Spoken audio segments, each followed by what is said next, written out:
सगळे कार्यक्रम झाले ज्यात राजकीय नेत्यांचीही व्यासपीठावर काय उपस्थिती अहो लागली. ते संमेलन शरद पवार हे या पूर्ण बघा प्रधानमंत्र्यांपासून स्वागताध्यक्ष होते. पूर्णपणे चुकीचं आहे.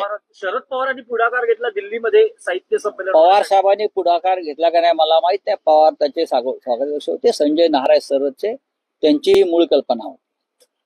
मी त्यांना काल फोन केला, त्यांनी हात वर केले. ते म्हटले आम्ही निषेध केलाय नीलम गोरेचा. आणि हे उषा तांबे यांनी हे कार्यक्रम ठरवले. कार्यक्रम ठरवायचा अधिकार हा साहित्य महामंडळ काही आहे दुकान कुठलं तरी त्या दुकानदारांचा आहे. नाही पण शरद पवार साहेब माननीय शरद पवार साहेब हा जो राजकीय चिखलफेक जी झाली आहे त्याची जबाबदारी शरद पवार साहेब सुद्धा झिडकारू शकत नाहीत. त्यांची ते ज्येष्ठ आहेत, ते पालक होते, ते स्वागताध्यक्ष होते. ज्या प्रकारचे कार्यक्रम ठरवण्यात आले आणि जी राजकीय चिखलफेक झाली ते सुद्धा तितकेच जबाबदार आहे. संमेलनाच्या अध्यक्षा तारा भावळकर यांनी सुद्धा ह्याच्यावर निषेध व्यक्त केला पाहिजे. पवार साहेबांनी निषेध केला पाहिजे.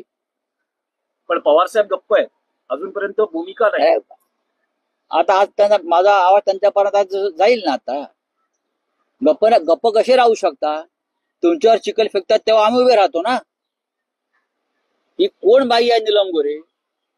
हे कुठलं भूत आहे जे साहित्य संमेलनाच्या मंचावरून गरळ ओकते? ठीक आहे, मराठी साहित्याचं आणि मराठी भाषेचं नुकसान ह्या लोकांमुळे झालं.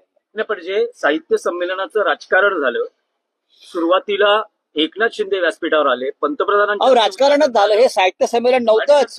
आणि नंतर नीलम गोरेंची मुलाखत झाली. नीलम गोरेंच्या मुलाखतीचं काही औचित्य होतं का? अजिबात नाही. त्या परिसंवादाचंच औचित्य नव्हतं. अनेक राजकारणी लोकांचे कार्यक्रम झाले. त्या कोणीतरी भाजपच्या एक महिला मोर्चाच्या अध्यक्ष आहेत, त्यांचं काय? मग तुम्ही शिवसेना उद्धव बाळासाहेब ठाकरे पक्षाच्या लोकांना का नाही बोलवलं व्यासपीठावरती? सगळ्यांना बोलवायचं ना. आम्ही कसे घडलो, आम्ही सांगितलं असं, आम्ही कसे घडलो, आम्ही कसे बिघडलो.